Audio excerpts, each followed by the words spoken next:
Good morning, students. Welcome to the English class. Today we are going to discuss the lesson The Silk Road, written by Nick Middleton with you. And in this lesson, Nick Middleton has described his journey to Mount Kailash. Now let us see what is there in the story. So, in this lesson, the author of the story, Nick Middleton, describes his journey to Mount Kailash in Silk Road. In order to complete his Kora means the revolution which we used to do around the holy places. So that is called Kora in Tibetan language. The author wishes to visit Mount Kailash, means he was eager to do the Kora around Mount Kailash. So Nick Middleton was quite eager for the journey to Mount Kailash through the Silk Road. And thus he hires Satan so that he gets someone for driving him up to the mountain. As author was not the expert to drive in the mountain areas, so he hired a man named Satan. While he was parting with Lahmo, he receives a long-sleeved sheepskin coat in order to get companionship. The author takes Daniel with him till Darchen. So, till Darchen, which is the name of a town at Mount Kailash, so he just took Daniel along with him as a companion, and while moving for their journey, he received a long-sleeved sheepskin coat from Lahmo. Upon starting their journey, Satan takes a shortcut to the southwest. He says it is a direct route to Mount Kailash. In order to reach their destination, they would have to cross the high mountain passes. As Satan was quite familiar with all routes of Mount Kailash, so he took the shortcut towards the southwest direction, and he also told the author that they have to cross the high mountain passes also. However, Satan assures them that due to lack of snow, it would be easy to do so. On their way, they crossed through a small number of gazelles, a herd of wild asses, and shepherds that were tending the flocks. As I have told you that Satan was quite confident for the driving in the mountain areas, so he told the author that due to the lack of snow, it would be very easy for him to drive there. Then on the way, they saw number of gazelles. Gazelles are the animals. They just look like deer or stags, and they are usually found in the Tibetan areas. And the herd of wild asses and the shepherds, which are being called dogbas, there. And those shepherds were along with their folks there. Then, upon reaching the hill, they noticed dark tents. They learned they were nomads' homes and see a Tibetan mastiff guarding the tents.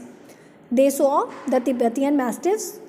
They were guarding the tents. Tibetan mastiff means the guard dogs, which were quite heavy and hairy, and they were quite furious.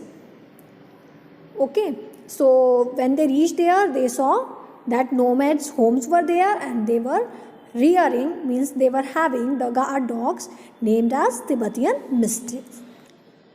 When they reached near the tents, the dogs with large jaws ran after their car. Upon entering the valley, they witnessed mountains and rivers covered with snow and ice. So when they just passed through that area where that nomads used to live, the dogs just followed them. They were quite furious, as I have told you, but they followed the author their vehicle, their car, till the distance of 100 miles, and when they become quite confident that now their area is passed, so they just stop following the car. And after that, the author's car entered into the valley, and which was covered with snow and ice. The ride on the hill starts turning sharper and bumpier. So as they started climbing on the hill, so that was quite sharp and bumpier, means it becomes very difficult to climb over the hill. As they reached higher, the author could feel the pressure.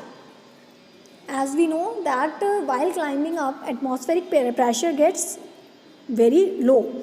So therefore the author was feeling pressure and noticed they were at 5,210 meters above sea level. So they were at a very high height. After clearing the first hurdle of snow-filled roads they were on and about, the author starts feeling uneasy due to height and pressure. At around 2 o'clock in the afternoon, they stopped for lunch. So as author was not used to of such kind of atmosphere, such kind of areas, therefore he started feeling uneasy. And at 2 o'clock they just stopped their car to have lunch. Finally, they reached a small town, Hor, in late afternoon. The author took a break in Hor and sat at the local cafe sipping on hot tea. During this time, Satan got the car fixed and Daniel left for Lhasa.